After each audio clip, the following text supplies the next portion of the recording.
Good morning, good afternoon, good evening, whatever time it is where you are listening. Welcome to the VBAC Link. This is Meagan Heaton, and as always, I'm excited to be with you today and share another story.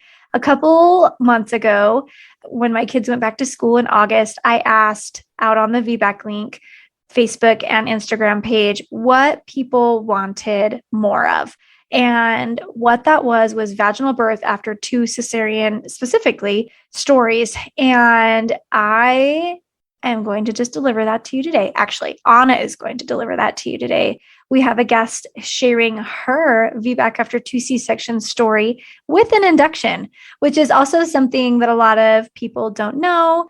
That VBAC after 2 C-sections can also be induced. So we're excited for her story and so grateful for her for being with us today. She even wants to be a doula here in the future. So I'm so excited to talk with her more about her journey and her story and her desire to be a doula. But of course, we have a review of the week, so I don't want to miss that. Today, we have Emily Ressman, and this was from Apple Podcast. And she posted it back in June. So not too long ago. She says, prepping for my VBAC in August. Oh, that's actually right now when we're recording, guys. I found this podcast and it is so inspiring. Hearing facts from experienced doulas and successful VBAC mamas has given me a confidence I didn't know was possible. I now feel comfortable talking to my OBs as well as my family and friends about why I want to VBAC and feel informed of the risks. I also love hearing the CBAC stories as well. So I will be ready to find healing however my next birth plays out. Thank you for all you do. Well, thank you, Miss Emily. There was another review. Hopefully I didn't just reread this review, but there's another review that was also talking about loving hearing the CBAC stories. And I love that. I love that you guys love that. It's something that can be triggering and hard to hear, but it is really good to listen to because sometimes birth ends in a cesarean birth and it may not be desired, but it can still be healing and beautiful. And, my second VBAC, although not desired to be, or second C-section, although not desired to be a C-section, I really found it healing and it was nice. It was peaceful to be a part of my birth and to know those options. And so these CBAC stories are beautiful, and I'm so grateful for all of you guys who have shared them. We welcome all stories here, VBAC, even uterine rupture, CBAC, VBAC after multiple cesareans. You're welcome here. So if you haven't and you wanted to share your story, feel free to apply. We're sharing both podcast and social media because we have so many wonderful submissions. We want to try to share all of your stories. So if you haven't had a chance, head over to the VBAClink.com/share and submit your story today. Also, if you haven't had a chance, we would love your reviews. We are in need of more reviews. And so if you wouldn't mind pressing pause right now before we get into Ana's beautiful story and leaving a review on Apple Podcasts, Google Play, wherever you are, just Google. You could just Google the VBAC Link and leave a review there as well. Or on Facebook, or send us a message at info@thevbaclink.com. We would love, love, love to read your review on the podcast. You are tuned into the VBAC Link podcast with Meagan Heaton, who is a longtime doula and VBAC mom herself, here to help you get inspired for birth after having had a C-section. Along with this podcast, the VBAC Link offers blogs, resources, and a comprehensive VBAC course for both parents preparing for birth and doulas wanting to take their VBAC education to the next level. Be sure to follow Meagan and her team on all social media platforms for even more. Although these podcast episodes are VBAC specific, it is encouraged for all expectant moms to listen and educate themselves on how to avoid a C-section from the get-go. The purpose of this podcast is to educate and inform. It is not meant to replace advice from any other qualified medical professional. Here is your host, Meagan. Okay, Ana, I'm so excited for you to share this story. So excited because especially, I think the induction is something that makes me really excited because we don't have a ton of induction VBAC after multiple cesarean stories. And so I'm excited to hear about how your induction went and, how you navigated through that and where you were and all the fun things. So If you wouldn't mind, I'm going to turn the time right over to you. I have to say, I can't stop smiling because it feels surreal because I'm such a big fan of the podcast. Oh, that makes me so happy. I seriously, we are so grateful for you and all of the listeners and all of the story shares, because we wouldn't have this. We would not have this without you. I mean, when Julie and I were together, we could sit and probably talk VBAC until we were blue in the face, right? Because we love VBAC. We're passionate about VBAC. But these stories are what makes this podcast. And so we're so grateful for you today for being here. Yeah. So I guess I'll start with my first birth. So I was 18. It was a long time ago. So I was very, I would say, uneducated about birth. It was also an induction at 41 weeks. Okay. So that's important to note because it's the same as my VBAC, the story, how it started. Yeah. So I went in for my induction. I was 1 centimeter, 50% of face. Again, same as my VBAC. That's kind of funny. Like same stats. Yeah. So that was like a battle in my mind, actually, for my VBAC because I was so nervous. But everything went well up until a certain point. So they started with Cervidil, which I hated. It was like super intense, super painful contractions just as soon as they started it. And I got an epidural because of the Cervidil before even Pitocin or anything. And then I stalled at 5 centimeters for about 12 hours. There was no change. I don't know. I was super upset. I remember when my doctor was like, okay, well, you haven't made any progress. It's been 12 hours. It was just so devastating to me. I did not want to have a C-section at all. And that first C-section, I was really young. I was 18. It was traumatizing for me. I felt just so scared. And I had my boyfriend, but he was also 18. So we were both kind of like, we had no idea what to expect or anything. And the worst part of that one was they actually had my boyfriend leave with my baby. So they left me alone in the OR to be stitched up. And I'll never forget that. It was horrible. And I just I wanted to see my baby, and then they left with him. It was just terrible. Yeah. You just kind of feel abandoned sometimes. I did. And you don't really know anyone around you. And yeah, I'm so sorry. Yeah, it was definitely hard. And so fast forward, my second birth, I planned for a TOLAC for this birth as well. And that was with my current partner now. So I should have said I had a boy and then another boy. So this is my second son. Anyway, backtracking all over the place. I wrote notes and everything, and I'm still all over the place. That's okay. So my second birth I planned to TOLAC, but I did not really prepare like I should have. I think I went into it just like it didn't work the first time. I mean, what are the odds it's not going to work a second time? I'm going to be fine. I'm just going to, wing it. That didn't go well. I think I had prodromal labor this time. Yeah, I didn't know what it was at the time though. And I just had really intense contractions. They started at 39 weeks and 4 days with him, and they didn't cause any cervical change at all because I went to the hospital 2 nights in a row because they were so intense. I'm like, what is happening?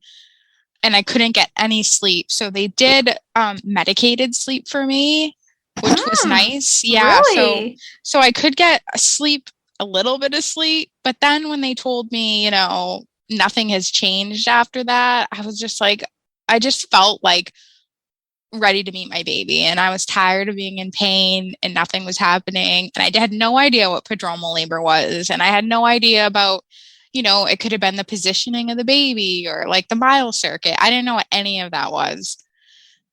So I just was like, I'm done. I want to meet my baby. Sign me up for a C-section. And it was actually healing. It was much more peaceful. They never separated us. I got skin to skin in the OR. So that experience was healing for me because I did get, a much more peaceful and better experience. But it was not a VBAC. So right. It wasn't the birth you desired, but it was still great. Like it was still okay. And that's how it was for me too. Like I didn't desire another C-section, but I still was able to make it healing and positive for the birth that it was. Right, exactly. Yeah. And then, so my VBAC after 2 C-sections. So I honestly, when we were trying to get pregnant, I honestly was still thinking about options, but I really was considering a repeat C-section actually. Because of the prodromal labor, I was just so, I didn't know what prodromal labor was still at this point. So I was just very ignorant of it all, I guess. So to me, I was like, oh, well, I didn't even know if VBAC after 2 C-section was an option. So what happened was I looked up VBAC on the podcast and this VBAC link came up. And Megan, I heard your story and I was like, oh my gosh, this is a thing. I can do that too. Oh, yes. And then I think I listened to every story probably 1,000,000 times my whole pregnancy. There's something about having those stories, right? When you're prepping, like, oh yeah, it's huge. You. Yeah, it is for sure. And then I feel like you learn so much too through other people's stories. Absolutely. So thankfully, the hospital I deliver at they're very VBAC friendly, and I didn't even have to fight for a chance to TOLAC at all. Like it's so supportive, which is so great.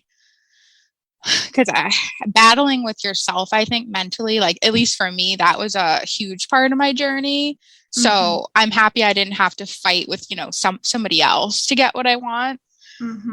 So in my first doctor's appointment, actually, my midwife, she asked me, do you want a TOLAC or do you want a C-section? And I was like, oh, wow, like I want a TOLAC. And I originally told her, my plan was if I went into spontaneous labor, I would TOLAC, but I didn't want to be induced again because of how, the first experience went, which is ironic. And then I was like, but before 41 weeks, I said, I'll try. And then if I get to 41 and I don't go into labor, I'll just have a, scheduled C-section. The whole time until the last month, that's what I thought. But obviously that changed. So to prepare this time, like I just completely absorbed into everything I could find about birth and VBAC. I took the VBAC Link course actually too, which was super helpful. And I read Ina May. I think I read all of her books. I read, I think it was How to Heal a Bad Birth. Such a good book. Yes, it was huge. So I just realized from my second birth that I had a lot of things that I needed to work on to overcome, to be able to believe in myself. Also, so a huge part of my story too, before I get into my birth story, was my mom had all C-sections, and then my older sister, she had 4 C-sections herself. So to me, there was a huge just belief with my mom and my sister that like, oh, we just can't do it. We just can't give vaginal birth. Like none of us can. That's just how it is. So when I told them I wanted to have a VBAC after 2 C-sections, they were a little taken aback. Like, what? Why do you want to do that? You've tried twice. Why do you want to do it again? And especially my mom, I would say I was actually I was a Tolac. So she was trying to have a VBAC with me. Oh, really? Yeah. And this was the 90s. So that's when it took off in the 90s. And she was induced though. And it just she didn't progress, and she had another C-section, and she really believed like my body doesn't work. Like it's broken. It just, and then she thought it was like genetic. Like we got into some like arguments actually. I love my mother, but it was hard to work through. And just that was another thing I had to kind of shut out with my mom and my sister. I was kind of like, I know, I understand and respect your concerns, but I don't want to talk about this with you, because it was that negative voice. I was like, I know when I go into labor, that's what I'm going to think about. So I had to really tone that down. Yeah. So coming into my birth story, so I hit, 40 weeks, and then, it just kept dragging. Once I hit my due date, I'm like, I really thought I would go into labor by now. And then, so I actually decided, like, I think it was my 39-week appointment, that all of a sudden I did want an induction at 41 weeks. And that was actually because of the VBAC Link Facebook community. So there's a lot of stories on there too that I thought were super helpful. And when I was looking up VBAC after 2 C-section stories, I came across quite a few that were induced. So I talked with my midwife, and I decided that's something that I wanted to do. So 41 weeks came, and I was scheduled for my induction, and me and my partner get there, and they did all the intake. It took a while. And we started with the Cook's catheter. So that started at about like 1:30 in the afternoon. They placed it, and that went well. I did a little bit after I started contracting, and it was manageable. And then it got really uncomfortable. So that's when I was looking for relief. I got into the shower, which that was amazing. Hot water is amazing for contractions. And that went on for a few hours. I tried the TENS machine. I did not like that. I tried the nitrous. That made me nauseous. I was like, nope. So that was the 3 things I wanted to try, was like water, nitrous, TENS machine. And then I'm like, okay, now I want an epidural. I was like, I can't do it anymore. Because I was just so tired, because obviously I have 2 kids at home, and then I was there all day. This was about like probably 8 or 9 p.m. at this point. So I was just really ready to get some rest, because I knew I had a long ways ahead of me. So at around like 9:30, 10, I got the epidural place, and I felt amazing at that point. I got some sleep, and then the Cook's catheter, it didn't come out on its own actually, but when they took it out, I was like a 3 to 4. That's great. Yeah. So that helped a lot. So then they started Pitocin at around like 3:30 a.m. And then my water broke on its own with 1 contraction, which I was really proud of, because it's never happened before. Then I started feeling, I think after my water broke, it was like 6 a.m., I think. And then I started to feel more pressure, and the contractions they were coming back. So I got more medicine for my epidural. And then the nurses were amazing. I have to say, like, that's the best thing about the hospital I delivered at, was just amazing. And all the nurses were great. My nurse was coming in, switching sides. I had the peanut ball, which I think it helps so much in making the difference between my first experience with induction and then this experience. So around 3:30 in the afternoon, that's when I was experiencing like a lot of pressure that I've just never experienced before. And it wasn't pain, it was just pressure. Was it like vaginally, rectally? Everywhere. It was just, yeah, it was like really intense pressure. So my midwife came in and she checked me and she was like, "You're 8 centimeters." And I was like, "What?" Like I stalled at 5 centimeters with my first. So right there, I felt, like that feeling of like, okay, so like my body's not broken. It made it past 5. That was the big like moment where I was like, oh my God, it's happening. Yeah. So at that point, it was the waiting game, waiting for it to be complete because she was at 0 station, so she was coming lower. So that's what the pressure was. She was starting to come down. And then I remember this is like, I had such like an out-of-body experience from this point on because my epidural just stopped working that good. And I started to feel everything again. And it was 8 centimeters, like hitting transition. I didn't know what to do to cope. I remember my partner and the nurse were just like, just breathe. And I got, I swears everything. I was like, I can't breathe. It's hard. Yeah. I was trying to stay calm, but I was like, oh my goodness. And that was another moment of like, in my head, I'm like, why did I sign up for this? Like, why am I doing this to myself? Even though it's what I wanted, it was such a mental battle, like every step of the way. And my partner was such a huge help, like bringing me back to reality. He was like, you can do this. I believe in you. So he was great.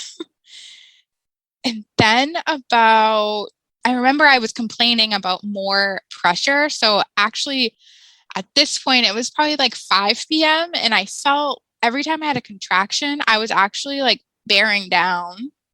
And that's another it's just, unless you've had the feeling of the fetal ejection reflex, it's hard to explain. It just like, it was an uncontrollable, just like bearing down, just like when you poop, which that's what the nurse was telling me. But I was telling clients, it's the cutest poop you're ever going to take. Yeah. Just embrace it. Embrace the feeling. And so I was right too. I was like, oh, I had that feeling. I was complete when the midwife came in. So they got everything ready for me to push. Baby was having a couple of like late decels that they've been monitoring. They were monitoring the whole time. And it was starting to get, I think, to a point where they didn't really like it as much. So it was really like, I felt the pressure in the room kind of like it changed. And it was kind of like they were telling me to push, teaching me how to push. But after a couple times, the OB was there. She explained to me what was happening. And she said, if you can't get her out in the next couple of contractions, you have an option. We can do a vacuum delivery or a C-section. She's like, a vacuum delivery is going to be much faster to get her out. But they were kind of like, her heart rate's not what they wanted. So, so that part was intense, I would say. It got like a little scary there for a minute, but I only pushed for 20 minutes. When she told me that, it really did. I just gave it all I had and I pushed her out, and it was just the most intense thing I've ever felt. But also, as soon as she was out, it was just like it was all worth it. And they put her on me for the first time, and I never experienced that before. And it was amazing to be the first person to hold your baby. And she came out perfectly healthy, so that was good. But I will never forget it. After they put her on my chest, and I looked over at my boyfriend, and I was just like, why does anyone do this more than once? And my nurses were like, they started to laugh. They were like, because you forget it all. Seriously. Yeah. But I felt like I just could not. I was immediately just, I couldn't believe it. I just couldn't believe I did it. I remember I just kept saying that over and over again, that I did it. I did it. I did end up having a 2nd-degree tear, which that was not fun. but I'm actually kind of grateful. I felt like it could have been worse with how hard I did have to push to get her out because of the heart rate decels that were happening. So, and only my first vaginal delivery and only pushing for 20 minutes is really good. It was pretty fast. Yeah. Yeah. I was going to say, for stalling, not progressing, all these things, it was pretty quick. And it makes me think, like, with your first one, like, oh, it's been 12 hours. We're like, yeah, but like, look how long, like, it was the same thing with me. Like, my first one was also 12 hours, where he was like, yeah, it's been 12 hours. I'm like, we're first time mom. My body's never done this before. It just seems like the first time we weren't given a chance. Right. And then, like, look, it took time. This induction took time, but like, amazing. You just needed someone to trust your body and its ability and your ability to do this. And it is hard when it comes down to it. And they're like, hey, like, we're talking about all these interventions. We got to get this baby out fast. That's a lot of pressure on you. It's like, can be scary, but you went with it and you did it. You totally did it. Oh, I love it. And I love it, like, for the Cook catheter. So in some places they call it a Foley, some places they call it a Cook.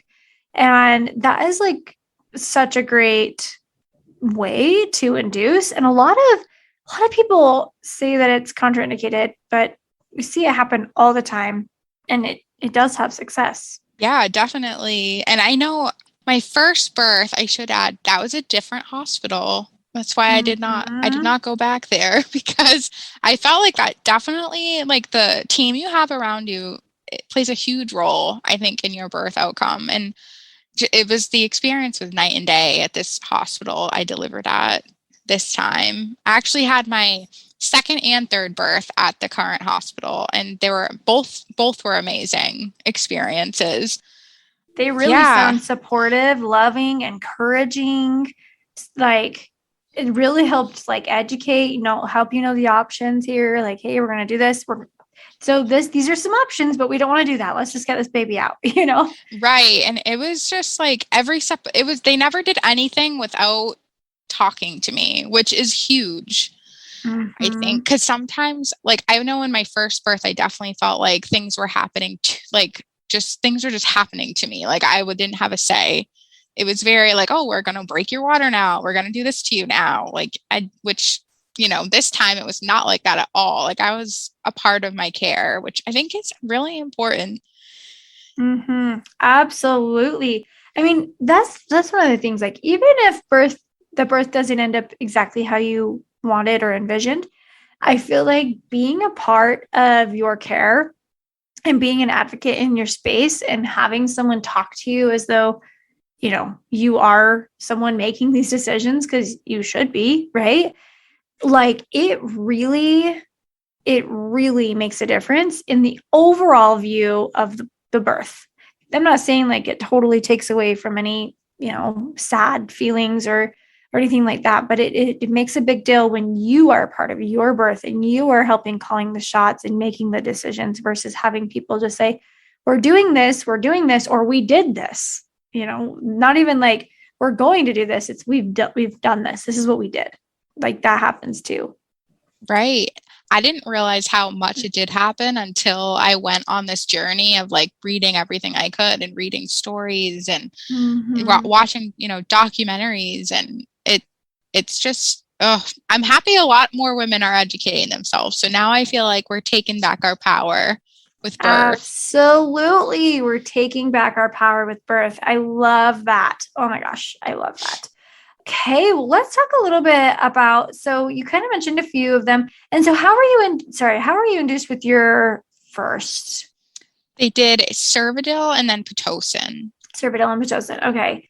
And we know that, like, Cytotec, Cervidil, those types of things, they're usually not used with VBAC because they are contraindicated. And there's, like, a whole history with that, but that's probably why they didn't do that, with this baby. But sometimes the cervix isn't soft enough, open enough for a Foley or a Cook, right? They can't get it in. And that's where a lot of people feel stuck. They feel like they don't have any other option other than scheduling a C-section, which I just want to also side note, the scheduling a C-section is okay too. That is not a bad thing. If that's something that someone desires, that is okay. And we encourage everyone to follow their heart. And if they're like, okay, in my mind, like I'm going to do everything I possibly can on my end. And if my baby doesn't come by this day, I'll schedule a C-section. That's kind of similar to what you were thinking. Like that's fine. That is totally okay. But there are other ways to induce. And like I was saying, sometimes the cervix isn't in a prime state for those balloons. And so there are other things that we can do. They can actually start Pitocin on a really low, slow drip. And the thing about Pitocin is it's not something that's just going to like open your cervix. It's got to like cause contractions and do its work, but it can just get your cervix just enough where you can get a Foley or a catheter in. And a long time ago, Julie actually had a personal client who was a VBAC after 3 C-section mom. In fact, I think she's on the story. And it was kind of that way where like nothing was happening with her cervix at all. And they were like, no, we really suggest a C-section. And she's like, no, like just start me on PIT. And she was on PIT for a really long time, but got her open and got a catheter and went from there. So you can kind of do that where you got a low dose PIT. And these are things that aren't as normal things. Like they're not as common, I should say. So these are things that you're going to have to request and really talk to your provider and see if they're on board with doing this, if they're going to help you in that way, if they can help you in that way. But sweeping membranes, that's a softer VBAC induction method. Sometimes scraping the membranes can kind of stimulate evening primrose oil, nipple stimulation, and sex, quite frankly. Sex is a great, great tip to start softening that cervix.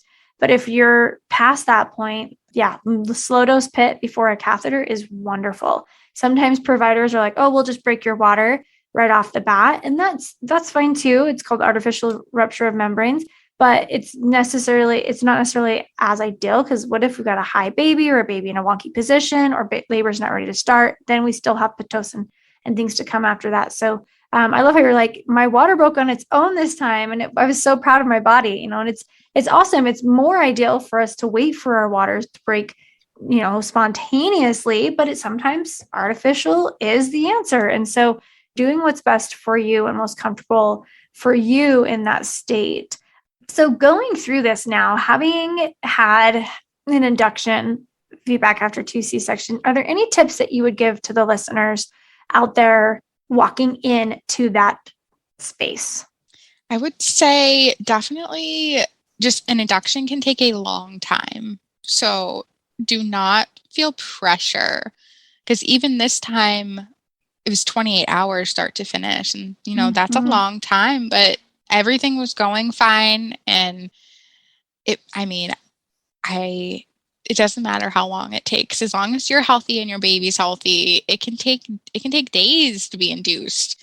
Mm-hmm. So definitely don't go in with the expectation like I have to have a baby in 12 hours or 24 hours, because that's often not the case, especially if it's your first, vaginal delivery. Like pushing, usually the second stage in your first delivery can take longer as well. But I also would say educate yourself on every method of induction. Even for VBAC specifically, just so every step you get to, you're educated and you can make whatever choice is best for you. Absolutely. And again, whatever choice is best for you.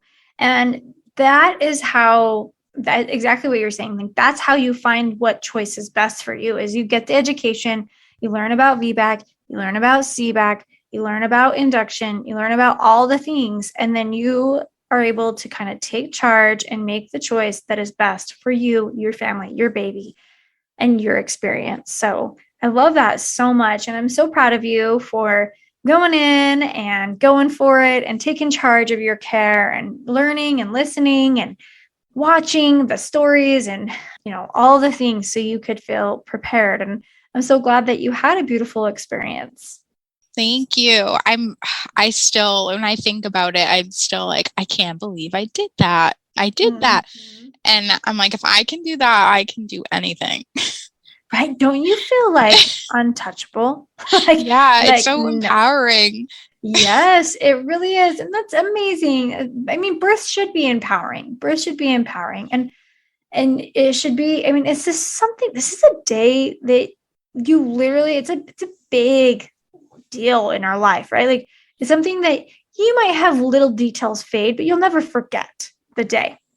Like I will never forget the day that each one of my kids are born. It's a big day in our life. Our family was growing, our family was transforming into this beautiful family of 2, 3, 4, 5. And it's just something that I won't ever forget. And I want those memories to be happy and positive. And like I said, I didn't desire either of my 2 C-sections, but I still can find the positive in them and have found healing. And I'm so grateful for them because I wouldn't be here probably today.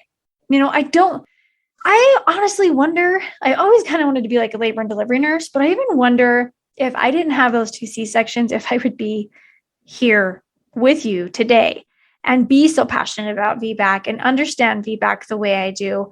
I don't know if I would. And if I wanted to be a doula, I don't know. I wonder. And I know you mentioned like maybe wanting to be a doula one day, right? Like, do you feel like these births have inspired you from that? Or have you always kind of wanted to be a birth worker? It's actually kind of funny because when I was a little kid, I had a million baby dolls and I always would pretend to be a mom. And I think I was always drawn to being a mom and motherhood. And through my birth experiences and discovering all the different aspects of the birth world, I think that came from my desire to just be with women. Mm-hmm. Like I'm so passionate about women and being empowered and making sure a woman should be educated and should never feel like they had no options or no choice. Like I think that's the part that makes me so passionate. Mm-hmm. And definitely the experiences, like my first experience in birth was traumatic, and that definitely lit a fire in me to just seek out, all the education and other women who with like minds who've gone through similar things. And even